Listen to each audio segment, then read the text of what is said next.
As we already discussed in this chapter about the dual nature of electromagnetic radiations and the black body radiations. Now today we discuss about the photoelectric effect. Photoelectric effect means the when any light is strike with any metal, they eject the electrons. That phenomena is known as photoelectric effect, and these phenomena is developed by a scientist Hertz in 1887. In diagram में देखो आप, the light is strike on a metal surface, and when the light strike on the metal surface, the electrons are emitted from the metal surface and moves toward the positive electrode. When they moves toward the positive electrode, the current is flow, and that is known as the photoelectric effect. When this experiment is done, following observation is observed. First, only photons of light of certain minimum frequency called the threshold frequency can cause the photoelectric effect. It means the photon which is emitted, photon or electron which is emitted from the metal surface have a minimum frequency which is known as threshold frequency. Then they emit from the metal surface and causes the photoelectric effect. And this value for threshold frequency value is different for different metals. Second है, the kinetic energy of the electrons which are emitted is directly proportional to the frequency. क्योंकि जब electron वहाँ से बाहर निकल रहा है, it means move कर रहा है, तो उसके अंदर kinetic energy is present, and this kinetic energy is directly proportional to the threshold frequency. Third है, the number of electron that are ejected per second from the metal surface depend upon the intensity of the striking photon or radiation. कितने electron वहाँ metal से निकलेंगे एक second के अंदर, किस पे डिपेंड करते हैं? Intensity of the striking photon. जो लाइट उसके ऊपर, जो रेडिएशन उसके ऊपर मेटल क्या रहा है, उसके ऊपर डिपेंड करती है उसकी इंटेंसिटी कितनी है, ना कि उसकी फ्रीक्वेंसी के ऊपर. अब इसको हम एक्सप्लेन कैसे कर सकते हैं? तो एक्सप्लेन करने के लिए हम इसकी आइंस्टीन की हेल्प लेते हैं कि फोटोइलेक्ट्रिक इफेक्ट को हम आइंस्टीन के द्वारा कैसे एक्सप्लेन कर सकते हैं. Einstein in 1905 was able to give an explanation of the different point of the photoelectric effect using the Planck quantum theory. First point क्या है? Photo electrons are rejected only when the incident light has a certain minimum frequency, that is the threshold frequency. तो Einstein ने भी वही point बताया है कि जब इलेक्ट्रॉन तभी एमिट होगा जो उससे जो इंसिडेंट लाइट स्ट्राइक कर रही है उस मेटल सरफेस के पास में, उसके पास थ्रेशोल्ड फ्रीक्वेंसी होगी, तभी वो इलेक्ट्रॉन को इजेक्ट कर सकती है. If the frequency of the incident light is more than the threshold frequency, the excess energy is imparted to the electron as kinetic energy. अगर हम जो इंसिडेंट लाइट है उसके पास उसकी जो फ्रीक्वेंसी है वो थ्रेशोल्ड फ्रीक्वेंसी से ज़्यादा है, तो इसका मतलब वो थ्रेशोल्ड फ्रीक्वेंसी से जो ज़्यादा एनर्जी है वो एनर्जी हमारी काइनेटिक एनर्जी में कन्वर्ट हो जाएगी, जिसको कि इलेक्ट्रॉन के द्वारा गेन कर लिया जाएगा. It means kinetic energy of the ejected electron, that is the energy of the emitted electron. Third point है, on increasing the intensity of light, more electrons are ejected, but the energy of electrons are not altered. अगर हम light की intensity को बढ़ाते हैं, electron ज़्यादा निकलेंगे वहाँ से मेटल सरफेस से, पर उनकी एनर्जी चेंज नहीं होगी, जिसको कि इन्होंने इसमें फॉर्मूले के द्वारा भी एक्सप्लेन करा है. फॉर्मूले में है half M we square equal to H nu minus H nu zero. H nu is the frequency and nu zero is the threshold frequency. तो हमारा जो प्लांक थ्योरी थी E equal to H nu, तो जो हमारी extra energy है that is the kinetic energy. तो half M we square equal to H nu, excess में energy minus threshold energy. H nu equal to क्या हो जाएगा, h nu zero plus half M we square, और h nu zero जो है हमारे किसके बराबर है, वर्क के बराबर है, तो W zero plus half M we square that is equal to H nu, जिसको कि हमारे आइंस्टीन ने बताया है। अब इसी बेसिस पे कि black body radiations and photo electric effect के द्वारा हम ये बताएंगे कि हमारे जो इलेक्ट्रोमैग्नेटिक रेडिएशंस हैं दैट आर डुअल वेवियर होते हैं, it means it work like a particle और ए वेव। तो इसके लिए है from the study of photo electric effect explain that electromagnetic radiation consist of small packet of energy called the quanta और quantum. These packets of energy can be treated as particle because the energy is in the particles. So small packets of energy that is known as quanta or quantum, it is treated as particle. On the other hand, radiation exhibit the phenomena of interference and diffraction which indicate that they possesses wave nature.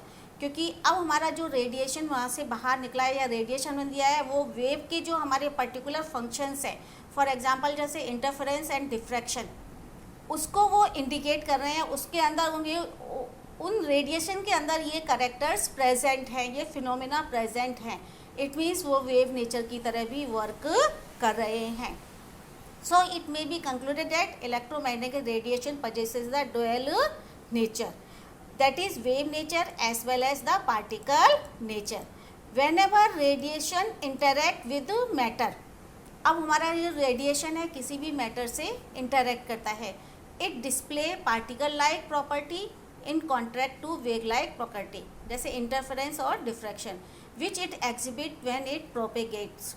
Some microscopic particles like electron also exhibit this wave like duality. इसका मतलब हमारा electron it is also known है dual nature का होता है, particle and wave दोनों तरह से वो वर्क करता है। अब इसी को ही कि किस तरह से उसके अंदर डुअल नेचर प्रेजेंट है, हम इसको आइंस्टीन की इक्वेशन के द्वारा कैलकुलेट करेंगे, क्योंकि आइंस्टीन ने एक इलेक्ट्रॉन के या एक फोटोन के मास को कैलकुलेट करके बताया था और उसकी फ्रीक्वेंसी को भी उसमें बताया है। तो कैसे है, according to Planck E equal to H nu, already अपन डिस्कस प्लांक क्वांटम थ्योरी में डिस्कस कर चुके हैं कि E equal to H nu होता है, that is the equation number 1। And next फिर हम ले रहे हैं according to Einstein second equation है हमारी E equal to m c square, where m is the mass of the photon। अब फ्रॉम इक्वेशन 1 एंड 2 दोनों इक्वेशन को मर्ज कर दीजिए तो क्या होगा, h nu equal to m c square और m इक्वल टू क्या हो जाएगा, h nu upon c square, या हम लिख सकते हैं m equal to h c upon c square lambda, because nu equal to क्या होता है, c अपॉन लैम्डा। तो क्या हो गया हमारा ये h c m c square क्या हो गया, तो यहाँ से एक सी से एक सी कैंसिल हो जाएगा, तो ये बचा m equal to h upon c lambda. M is the mass, किसी भी फोटोन का मास है, एंड लैम्डा किसके अंदर प्रेजेंट होता है, लैम्डा इज द वेवलेंथ, और वेवलेंथ किसके अंदर प्रेजेंट होती है, वेव के अंदर। इट मीन्स इस इक्वेशन के द्वारा हम बता सकते हैं कि हमारा इलेक्ट्रॉन पार्टिकल्स और वेव दोनों की तरह वर्क करता है। अतः हमारा जो इलेक्ट्रॉन है it behaves like A dual nature, और इस डुअल नेचर के द्वारा ही हम बोर्स मॉडल को एक्सप्लेन करेंगे। लेकिन उससे पहले एक और फिनोमेना है हमारा spectrum. Spectrum means the splitting of beam of light into radiation of different frequency, क्योंकि हमने जो लाइट डाली थी उस मेटल सरफेस पे या किसी के ऊपर भी हम लाइट को वो क्या है स्प्लिट हो जाती है, बीम ऑफ लाइट के अंदर छोटे छोटे रेडिएशन के अंदर स्प्लिट हो जाती है। After passing through the prism is called the dispersion. अगर हम उस लाइट को प्रिज्म में से पास कर दें तो वो स्प्लिट हो जाती है, एंड इसको हम प्रोसेस को बोलते हैं इस dispersion. and the pattern of radiation obtained after dispersion of beam is called the spectrum. और उसके बाद हम जब उसको बीम ऑफ लाइट को देखते हैं वो डिफरेंट छोटी छोटी लाइंस में कन्वर्ट होते हैं जिसको कि हम स्पेक्ट्रम कहते हैं.